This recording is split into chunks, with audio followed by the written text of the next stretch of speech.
Good afternoon, I'm Dennis Vittorian, and this is the 25th hour, helping you remember everything that happened beyond the 24/7 news cycle. Now, in this week's news for the week of February 14th to 20th, 2021, you can see Mayor de Blasio's grin from a million miles away as Governor Cuomo is under heavy fire for his nursing home data scandal, which he's now being investigated for. The state legislature is set on taking away the governor's emergency powers. Biden has been shifting the goalposts on his COVID objectives, but is enjoying lower COVID numbers and an increased vaccine supply. And Congress comes back into session next week with COVID relief at the start of its list. Now, on to the show. Things may have changed by the time you hear this. Starting with de Blasio. New York City has logged about 690,000 COVID cases and nearly 29,000 deaths, but continuing a trend of downward dips in the 7-day average. The Gothamist reported that the neighborhoods hardest hit by the pandemic, including minority communities, are also the ones with the lowest vaccination rates, including Hunts Point and Brownsville, looking at data that the city just released. The city also released new data by zip code that show the vaccine racial disparities. City hospitals are not keeping up with the vaccine supply, nothing new in light of the current climate. The city's vaccine supply had dropped below 7,000 doses associated with delays caused by the extreme weather of the past couple of weeks. Mount Sinai had to cancel appointments because, according to a letter sent out by Dr. Vicky Lopachin, Chief Medical Officer, the expansion of eligible people who can get vaccinated necessitated changing the vaccine allocation structure. Jessica Tisch, the commissioner of the City Department of Information Technology and Telecommunications, said that the city is rolling out a single website meant to address all of the needs of those who need to create an appointment, but it wasn't made available yet to those who needed it. City health officials have issued new guidance following CDC recommendations that people should start wearing 2 masks. CDC studies show that wearing 2 masks reduces getting sick by 96.5% and would be a good way for people to avoid getting infected with any of the new variants out there. Restaurants can reopen at 35% capacity starting next week following an earlier reopening of 25% that occurred right before Valentine's Day, Governor Cuomo announced. In 1 week, we'll go to 35% in New York City restaurants, which is consistent with New Jersey. What's happening now is people in New York City, Staten Island, Manhattan, are going to New Jersey, to those restaurants. So it's not really accomplishing a purpose. So New York City restaurants will go to 35% next Friday. Following revelations of a cover-up of nursing home death data by Governor Cuomo, the mayor said that there should be a blue ribbon commission meant to investigate Cuomo's handling of the data, saying that lives might have been saved if things had been done differently. De Blasio also said that a DOJ investigation should be started to look into Cuomo's actions, that Cuomo's a bully, and that this is classic Andrew Cuomo in response to claims from Assemblyman Ron Kim that Cuomo allegedly threatened to destroy him. Tell us how you really feel, Mr. Mayor. Have you ever heard of anything like that from Governor Cuomo? Have you ever spoken with him and anything like that happened? Yeah, it's a sad thing to say, Mika, but that's classic Andrew Cuomo. A lot of people in New York State have received those phone calls. The bullying is nothing new. I believe Ron Kim, and it's very, very sad. No public servant, no person who's telling the truth should be treated that way. But yeah, the threats, the belittling, the demand that someone change their statement right that moment, many, many times I've heard that, and I know a lot of other people in this state have heard that. So you believe Assemblyman Kim that he was threatened? 100%. It's first of all, I know him. He's a good public servant. I've always seen him as a person of integrity, but it's just the script is exactly what a lot of us have heard before. It's not a surprise. It's sad. It's not the way people should be treated. And, a lot of people get intimidated by that. I give him credit for not being intimidated. De Blasio and Governor Cuomo have been involved in power measuring contests since the two had started interacting. Andrew Yang has raised more than $1 million since entering the mayoral race, according to his campaign, with $2 million more on the way thanks to the city's public campaign matching fund, which matches eligible donations 8-1. Yang isn't at the top of the campaign war chests, however, with Eric Adams and Scott Stringer having about $7 million and $6 million respectively. Meanwhile, Maya Wiley, MSNBC legal analyst and former counsel to de Blasio, said that she didn't receive public matching funds despite expecting to get those funds in a disclosure statement last month. Wiley did get somewhat of a lift this week when the local 1199 SEIU, the city's largest union, endorsed Wiley's bid for mayor. The union's president, George Gresham, said Wiley has the experience and vision needed to move us forward and to reimagine what our city can be when working people have access to the tools and support needed to live with dignity. Grocery store magnate John Katsimatidis might not jump into the mayoral race after all as a Democrat. Katsimatidis said the sheer number of Democrats running for mayor dissuaded him from joining that line, but is considering joining on a third-party ticket such as the Liberal Party, he told Politico. Aside from the money raised, Yang is also raising his army of campaign volunteers to help city seniors to get their vaccine appointments. They're also taking advantage of the opportunity to get those seniors signed up for the June primary. The media honeymoon with Yang continues with coverage about Yang's People's Bank policy proposal.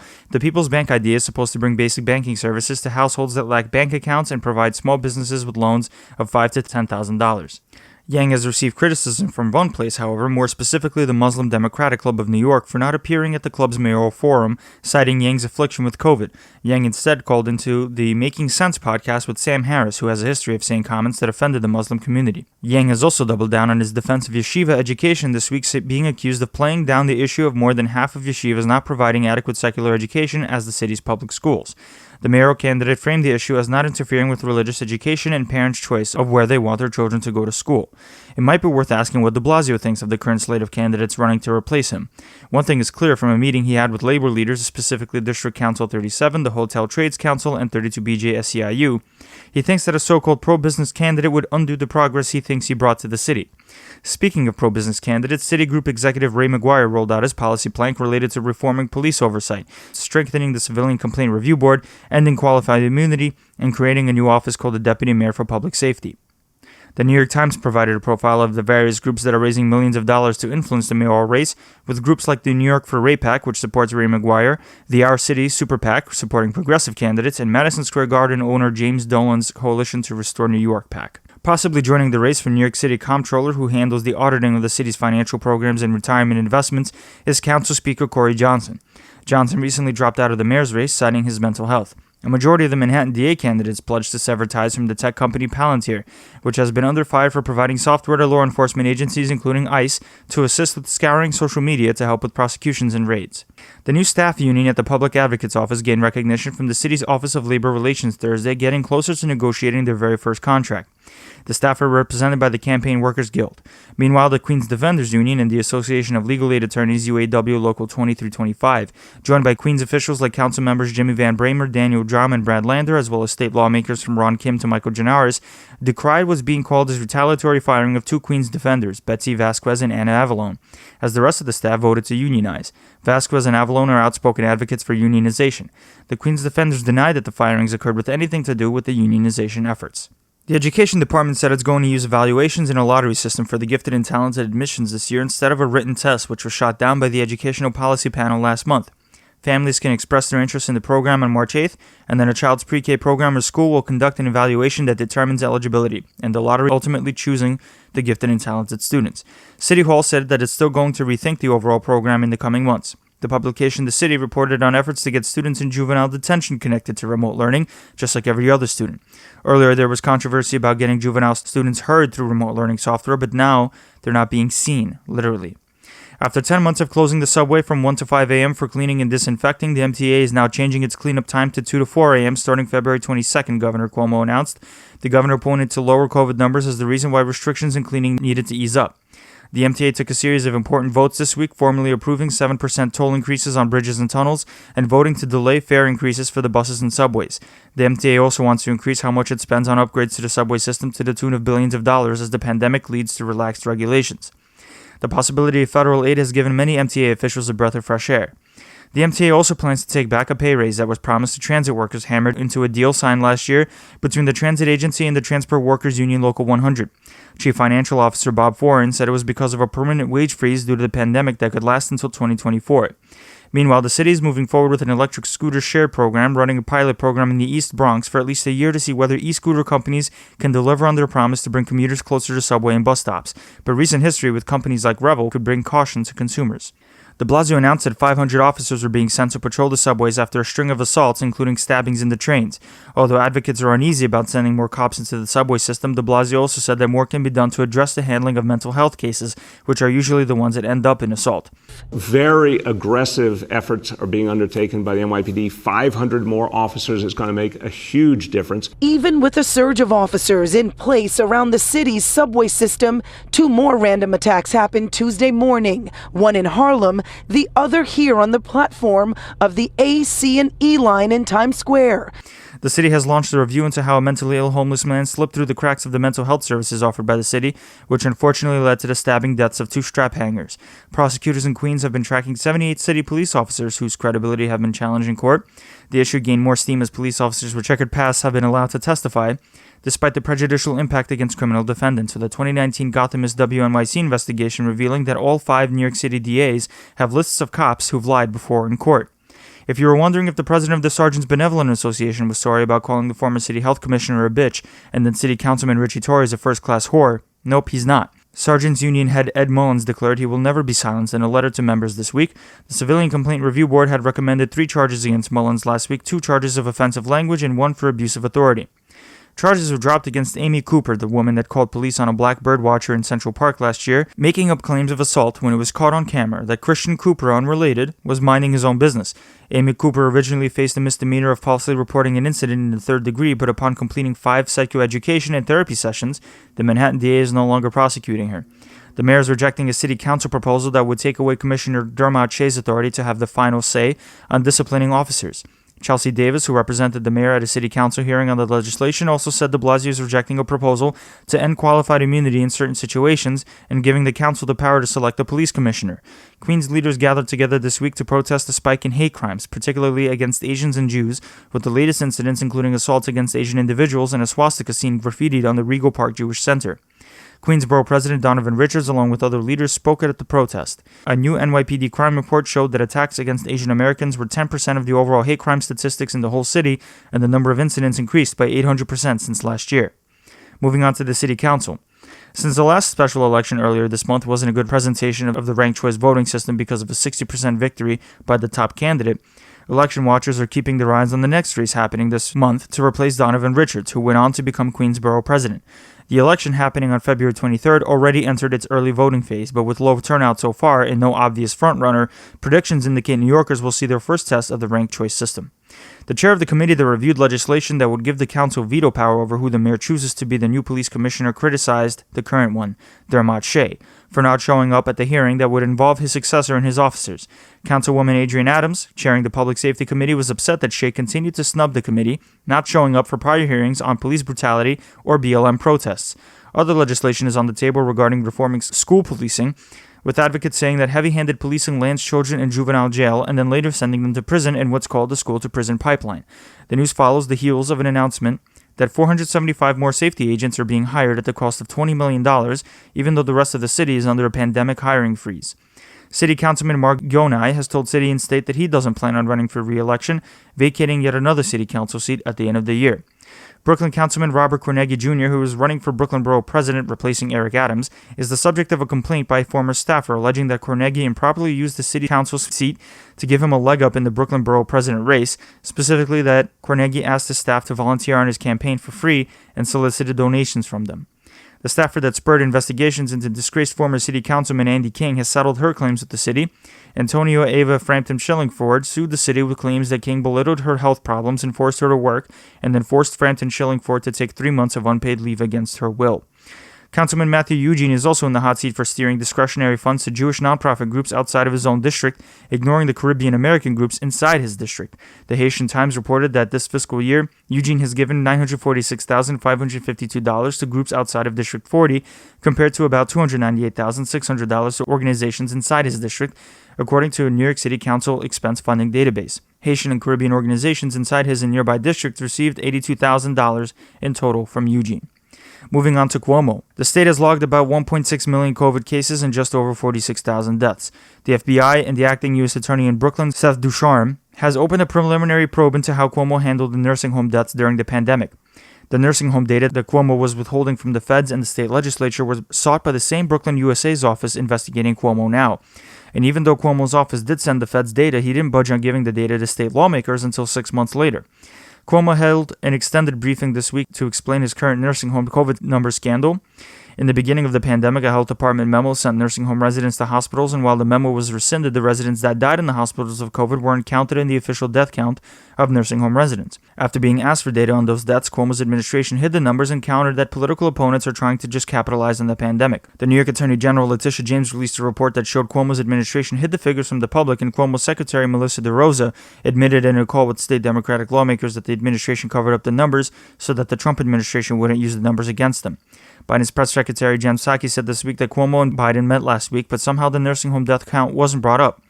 This week, Cuomo said that he took responsibility for creating a void by not releasing the full numbers on nursing home deaths, but he didn't apologize. No excuses. I accept responsibility for that. I am in charge. I take responsibility. We should have provided more information faster. We were too focused on doing the job and addressing the crisis of the moment, and we did not do a good enough job in providing information. I take total responsibility for that. The pain in it is it created confusion and cynicism and pain for the families of the loved ones. I've always consulted with the legislature. I consult with other politicians. I have no problem consulting with the legislature. Anyone who wants to stand up and raise their hand and say, here's my position, great. But these are public health decisions. They're not local political decisions. Cuomo said in briefings later in the week that the situation doesn't look that bad and that with 73% of nursing home residents being vaccinated, visitation guidance is changing so that families can finally reunite with their relatives in nursing homes. Visitors will have to comply with nursing home testing policies. With the recent scandal, New Yorkers are now giving Cuomo poor remarks on his performance handling the pandemic, with a new Siena College poll showing 61% support overall, but 50% support for vaccine distribution and 55% disapproval for nursing home transparency. The Empire Center for Public Policy, which has been leading the charge getting more data on the nursing home situation, said that the aforementioned health department memo may have led to over 1,000 deaths. As more people became eligible for the COVID vaccine, now including New Yorkers with comorbidities such as cancer and diabetes, the state's online vaccine appointment portal saw a skyrocketing increase in web traffic, with more than 500,000 people using the website to even find out whether they were eligible. The state added an online waiting room and is continuing to release new appointments on a rolling basis as they become available.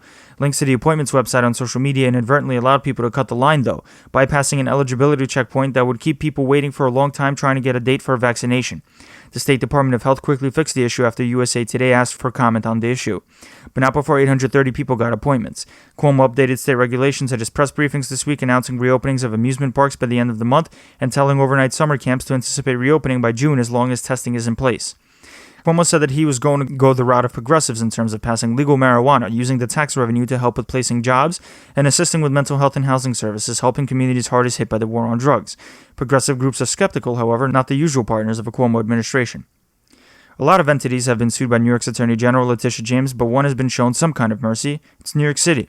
In particular, James wanted to sue the city over how it was handling taxi medallion debt, which has seen such a massive depreciation ever since the disruption caused by ride-sharing companies such as Uber and Lyft. That traditional taxi drivers that invested in medallions, which let them own taxi companies, dropped precipitously and ruined lives, including leading to the suicides of some taxi owners.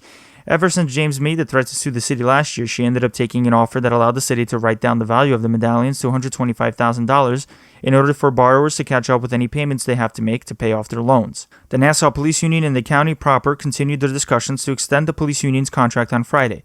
Union cops rejected a prior contract offer that would give Nassau cops 25% raises over 8.5 years. Officials say that body cameras won't be an issue, with the county paying officers to wear them.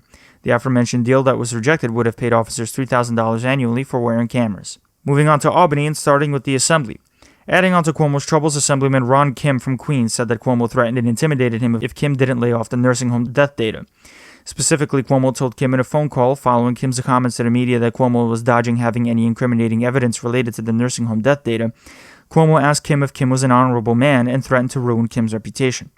It was maybe an hour after the news broke about his top aide in a private meeting admitting that that they hid information from the Department of Justice, being feared that it could be used for political reasons against the governor. And it spent about 10 minutes, which seemed like an eternity, seemed like an hour.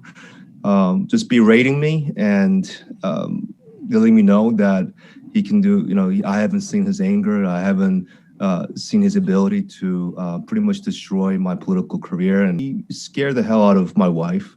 And she was traumatized for a couple of hours and she didn't sleep that night. And I had my family, my girls were there. Cuomo later talked about Kim at one of his COVID press conferences, characterizing Kim's relationship with the governor as long and hostile and accusing Kim of soliciting pay-to-play donations from nail salon owners. In the Senate, State Senator Jessica Ramos is in the hot seat after the Daily News released an article accusing her of receiving money in her campaign account, which was originally meant for a community fridge. When Senator Ramos expressed dismay over the vandalization of an old community fridge, she asked people to help her reach a goal of $35,000 to buy a new community fridge. The donations were entered through the donor website ActBlue, which was then taken down when journalists started asking questions. The fridge hasn't been bought yet, and Ramos said that the funds were earmarked for the purpose of buying a new fridge as she is changing offices right now. So as we covered before, Cuomo took responsibility over covering up nursing home death numbers, calling it a mistake, but not apologizing. This didn't hold over well with Democratic state lawmakers. Assemblyman Ron Kim, whose uncle died from COVID, said all of it's BS. State Senator Alessandra Biaggi challenged Cuomo's assertion that the governor's staff alerted lawmakers to delaying nursing home data due to a Department of Justice probe. State Senator John Liu also said a federal probe wasn't an excuse for months of delays. Some Democrats want to hurry up and take away Cuomo's executive authority given to him at the outset of the pandemic by the legislature and even potentially use their subpoena power to gain more information. The state Senate is planning on voting on measures taking back Cuomo's executive powers as soon as next week. Not to be deterred, Senate Republicans are introducing an impeachment resolution against the governor, knowing that it won't pass due to the Democratic control of both state legislative chambers. Other lawmakers demurred, pointing out that budget negotiations are coming up and that threatening the governor with subpoenas can be seen as extortion in the midst of passing a state budget. Meanwhile, Assembly Republican Minority Leader William Barclay called on the state legislature to return early from its winter break and hold a special session dedicated to rescinding Cuomo's powers. The state Republican Party is keeping its eyes on Republican Congressman Lee Zeldin as a possible candidate to run against the governor. Moving on to the state judiciary, courts in Long Island and elsewhere in the state plan to resume jury trials as soon as March 22nd, according to Lucian Chalfin, spokesman for Chief Judge Janet DeFiore, and memos from top court officials from Nassau and Suffolk counties pointing out decreasing COVID numbers. Although we usually stick this court in the federal judiciary part, the Second Circuit Court of Appeals ruled against the NYPD in a case this week about whether police officers' disciplinary records can be publicized by the city. You may recall that the state legislature repealed a law called 50A that would shield police disciplinary records from the public eye, but all of that came crashing down with continued reports of police abuse and officers not being held accountable. A 3-judge panel upheld a lower court ruling that allowed the publication of police records, saying the police union's arguments that releasing the records would violate union contracts and negotiations run counter to the fact that other states have similar policies on the books without any of those issues. The mayor said that pending a court decision, police disciplinary records are going to be released to the public in the coming days. New York Attorney General Letitia James sued Amazon this week, saying the lack of COVID safety protocols put workers in danger. 2 Amazon warehouses, one in Staten Island and the other in Queens, allegedly didn't notify workers when their colleagues got sick with COVID, overpressured workers with productivity quotas without giving adequate cleaning and disinfection, and retaliating against employees that spoke out. Amazon spokeswoman Kelly Nantel said that Amazon stands by its cleaning standards and called the Attorney General's accusations inaccurate. Meanwhile, 2 protesters, including the Reverend Kevin McCall, were arrested at the site of a newly opened Brooklyn Amazon warehouse for trespassing as they were demonstrating against Amazon's anti-union stance. Moving on to Biden. The National Institute of Allergies and Infectious Diseases Director and Biden's chief medical advisor, Dr. Anthony Fauci, won a $1 million Israeli prize for defending science in the face of uninformed opposition, with the prize money coming from Tel Aviv University's Dan David Foundation. 3 sailors tested positive for COVID in the second outbreak aboard the USS Theodore Roosevelt. The ship had an outbreak last year with 1 in 4 sailors testing positive and resulting in the expulsion of the ship's commanding officer, Brett Crozier, after he whistleblowed the Navy's inaction. Biden extended a foreclosure moratorium through June 30th, as well as extending a mortgage forbearance program. Biden also increased the number of vaccine doses per state, sending out 13.6 million doses per week, having started this week, an increase of more than 2.5 million doses. FEMA has opened up its first mass vaccination sites in Los Angeles and Oakland this week, but inclement weather got in the way of FEMA's plans to set up more. Biden said at a CNN town hall this week that vaccines would be available to every American by the end of July, after stumbling over saying that everyone would be inoculated by July. Biden has focused extensively on trying to reopen schools within his first 100 days, sticking to a major campaign promise. Vice President Harris went on today to discuss school reopenings, telling Savannah Guthrie that teachers should be prioritized for vaccination so that schools can reopen quicker. Can you reassure teachers who are listening right now that it is safe for them to go back to school, even if they are not vaccinated, if these public health measures like distancing and masks are being implemented? So first of all, let me just say this, and the president has said it, and we're all really clear. Teachers should be a priority. Teachers should be a priority. I believe that up to 22 states, I believe, have prioritized teachers in terms of vaccinations, but the states have the... Is it safe for them? Well, I think that we have to decide if we can put in place safe measures. This is why, and it's so important, we pass the American Rescue Plan. It's going to be safer for our schools to reopen when we can get our schools the infrastructure needs, like helping them with their ventilation systems, helping them create social distancing with barriers, the things that are necessary to get them back open in a safe way. But others threw cold water on the idea, like Dr. Fauci, who said the idea wasn't practical in terms of waiting before schools reopen, but still endorses the idea of teachers getting priority status. Biden's administration did announce the Defense Department and the Department of Health and Human Services are going to invest $650 million more into increasing testing capacity for K-8 schools and $815 million to increase testing manufacturing, whereas the CDC is going to increase $200 million for genomic sequencing of the virus. Meanwhile, a Quinnipiac poll showed that 76% of Americans support prioritizing teachers for vaccines. After launching an investigation into fake 3M masks being sold in the U.S., federal agencies 10 million fake N95 masks and have contacted 6,000 victims to ask them to stop using the masks if they've purchased them. The U.S. is going to pitch in $4 billion for the COVAX program, spearheaded by Gavi, the World Health Organization, and the Coalition for Epidemic Preparedness Innovations, dedicated to providing vaccines to poor countries that couldn't afford to pay pharmaceutical companies for vaccine distribution. The move reverses a Trump policy that turned its back on the WHO's attempts to equitably distribute COVID vaccines. The U.S. is still maintaining the policy, however, that it won't share excess vaccines until it has reached the goal of vaccinating every American. The president discussed this initiative and more at his first major international engagement at the G7 summit, named for the 7 nations representing more than half of the world's global net wealth: the U.S., Canada, France, Germany, Italy, Japan, and the U.K. Biden also stressed the U.S.'s commitment to the North Atlantic Treaty Organization, or NATO, and urged the world leaders to rally around Ukraine in its fight against the Russian incursion, saying the Kremlin attacks our democracies and weaponizes corruption to try to undermine our system of governance. Some wealthy political donors are asking for their money back after they gave to former President Trump in response to his requests for donations to build up a legal defense fund based on lies about election fraud. One such donor, healthcare startup financier Fred Eshelman, is asking for close to $2 million back. The Washington Post reported on Eshelman and other donors that are asking for their political refunds. Trump advisor Jason Miller told CNN this week that Giuliani is no longer representing Trump on any more legal matters. Trump's old casino in Atlantic City, New Jersey was finally detonated after 3 decades of sitting dilapidated. Trump had a line of casinos that didn't pan out after he had to declare bankruptcy. A new United Nations report said that a Trump ally, Eric Prince, who also happens to be former Education Secretary Betsy DeVos's brother, violated an international arms embargo against supplying Libyan rebels weapons. Prince is the CEO of the mercenary group called Academy, which used to be called BlackRock, whose mercenaries Trump pardoned before leaving office for committing war crimes against innocent Iraqis. The report went into detail about how Prince supplied mercenaries, weapons, vehicles, and cyber warfare capabilities to the tune of $80 million, altogether, to Libyan rebels fighting an internationally recognized government. Prince never cooperated with a UN investigation, and his lawyer said Prince had nothing to do with Libyan military operations. Biden has chosen Communication Workers of America attorney Jennifer Abruzzo to become the next National Labor Relations Board General Counsel. Biden also rescinded an executive order that created an apprenticeship program, which Biden's administration said had fewer quality standards than current apprenticeship programs at the Labor Department. The Labor Department also released its weekly unemployment figures, showing that jobless claims rose to 861,000 as firings continued to stay high, an increase of 13,000 from last week. The report noted that a huge elevation in the numbers may be due to fraud, as Ohio set aside half of its new filings for further investigation. While workers are still losing their jobs and filing for unemployment, one place saw a windfall, particularly from stocks, the U.S. Treasury.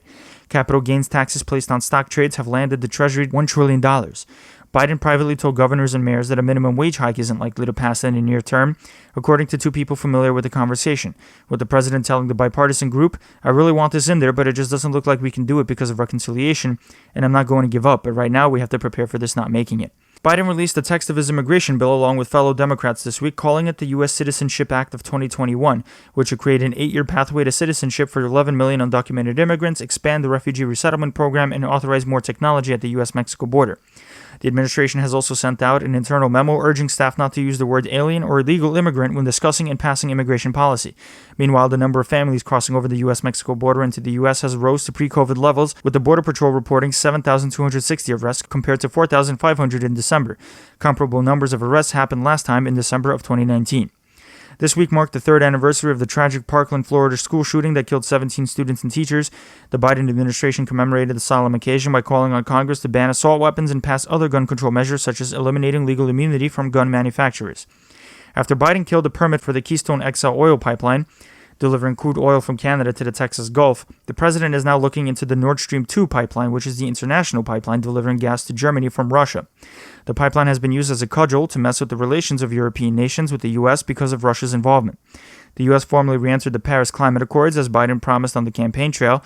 The accords were signed by 189 countries promising to lower their carbon footprint to combat climate change and keep global warming below 2 degrees Celsius as was entered into by Obama.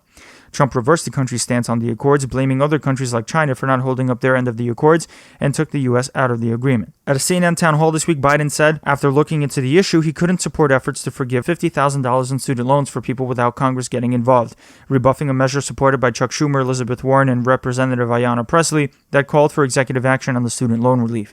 Progressives are upset that Biden wouldn't take unilateral action.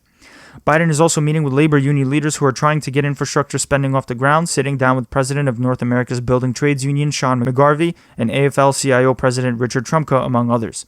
2 female generals have been nominated to 4-star commands. General Jacqueline Van Ovost and Lieutenant General Laura Richardson were nominated this past fall, but because of fears that Trump officials would replace the 2 women with other candidates, then Defense Secretary Esper and Joint Chiefs Chairman General Mark Milley held back their nominations.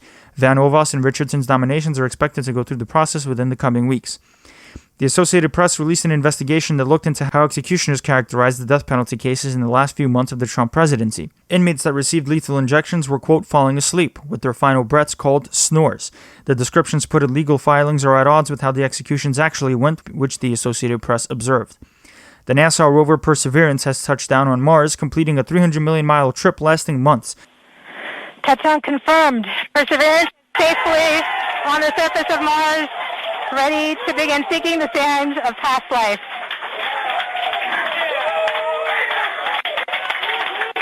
Perseverance is tasked with the mission to search for signs of ancient life and exploring the site of a suspected lake that may have existed millions of years ago on Mars' surface. Rockets struck near a U.S. base at Erbil International Airport in Iraq, killing a contractor affiliated with the U.S.-led coalition. No one claimed responsibility for the attack. Turkish President Recep Tayyip Erdogan accused the U.S. of supporting the Kurdistan Workers' Party, commonly known as the PKK, which Turkey deems a terrorist organization, after Turkish soldiers found the bodies of 13 Turkish soldiers, police, and civilians. Turkey blames the deaths on PKK militants operating out of northern Iraq, but the PKK is also involved in the fight against Syrian dictator Bashar al-Assad with the U.S., creating a complicated situation. After the State Department equivocated over who was responsible for the deaths of the 13 Turks, Erdogan raged at the United States. The Department of Justice unveiled charges against 3 North Korean hackers accused of scheming to steal more than $1 billion in cash and cryptocurrency from banks and other global companies. The hackers were also indicted in the theft of Sony Pictures intellectual property in 2014. Even though Iran hasn't showed any intention of slowing down its uranium enrichment program, the Biden administration offered to come back to the negotiating table with Iran. Biden had said earlier that the U.S. wouldn't ease sanctions with Iran unless Iran agrees to stop its enrichment program. It's not clear if restarting negotiations involved the prerequisite of easing sanctions. The U.S. imposed visa restrictions on 42 Belarusians for their roles in what was broadly called undermining democracy, including sentencing 2 journalists, Katerina Andreeva and Daria Chultsova, to prison and cracking down on independent election observers. Moving on to Congress and starting in the House. House Speaker Nancy Pelosi said this week that a commission is being put together crafted similarly to the 9/11 Commission to find out more information on how the January 6th Capitol insurrection occurred. Republicans also support the formation of such a commission. House Majority Leader Steny Hoyer told the lawmakers in his chamber that they should be ready to work until the end of the month in order to kick COVID relief into overdrive. It's become the next priority of both chambers since Trump's acquittal last week. A source reported to the Associated Press that the Capitol Police actually want to keep the fencing around the Capitol building until September due to ongoing investigations and continued threats against lawmakers. Neighborhood residents are already fighting to bring the fencing down, saying it's interfering with their personal lives. House Bill H.R. 40, which would create a study that would answer the question about how to implement reparations to ancestors of slaves have been kicking up steam this week, with Biden showing support for the plan. When Biden was campaigning, he said he would support a commission to figure out the issue. H.R. 40 is named after 40 acres and a mule, which symbolizes the Reconstruction age after the Civil War. However, just because the president is leaning in the bill's direction doesn't mean it'll pass, since it has been on the table for close to 30 years now. While other Republican Congress members are getting censured by their state or county Republican clubs for their votes to impeach former President Trump for his role in inciting the insurrection against the Capitol on January 6th, one New York Republican has managed to escape attention as of yet. Representative John Katko is facing opposition from his party now, with a group of 40 Republican and Conservative Party leaders meeting with Katko in a restaurant in Syracuse to talk about whether Katko is going to continue receiving their support. The group held off on making any decisions as of right now.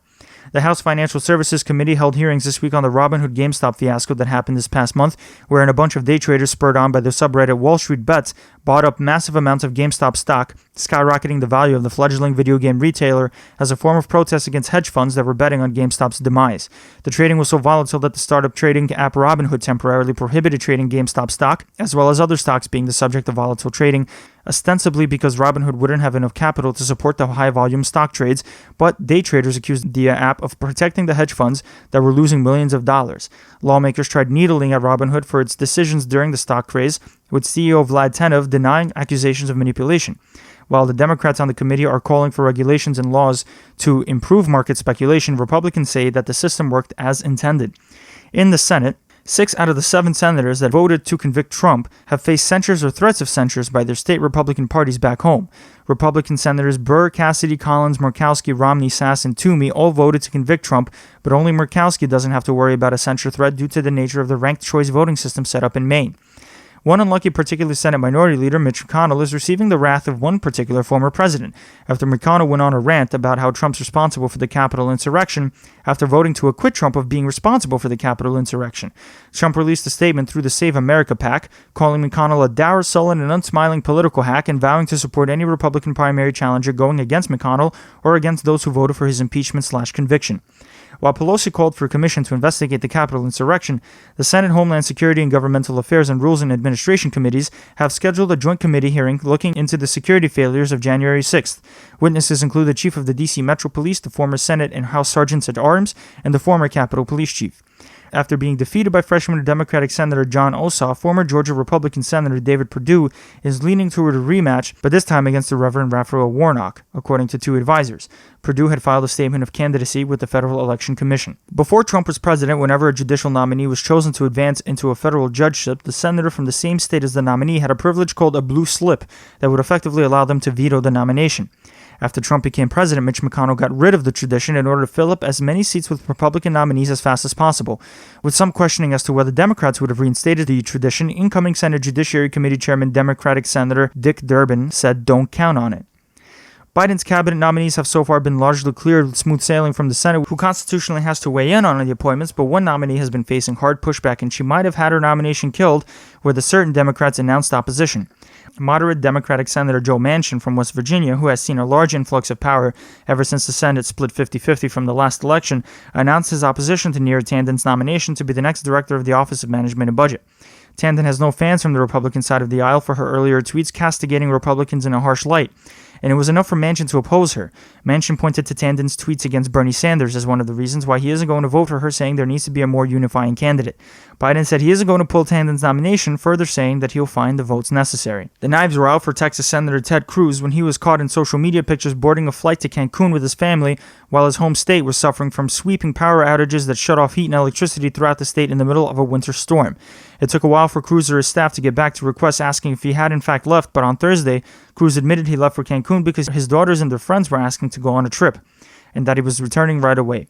Florida Senator Marco Rubio can breathe a little easy for a bit. Rubio's spokesman Nick Iacovella said that the Florida senator and Donald Trump's daughter Ivanka spoke over the phone, in which Ivanka extended her support for Rubio's re-election. Rumors swirled about whether Ivanka was going to run to replace Rubio for his Senate seat amidst Trump voters hungry for more members of the family to get involved directly in politics. Feeling empowered from his new chairmanship of the Senate Budget Committee, Sanders laid out an ambitious economic plan and called on America's well-known CEOs, including from McDonald's and Walmart, to testify about employees' wages on Thursday with the hearing titled, "Why Should Taxpayers Subsidize Poverty Wages at Large Profitable Corporations?" Moving on to the federal judiciary.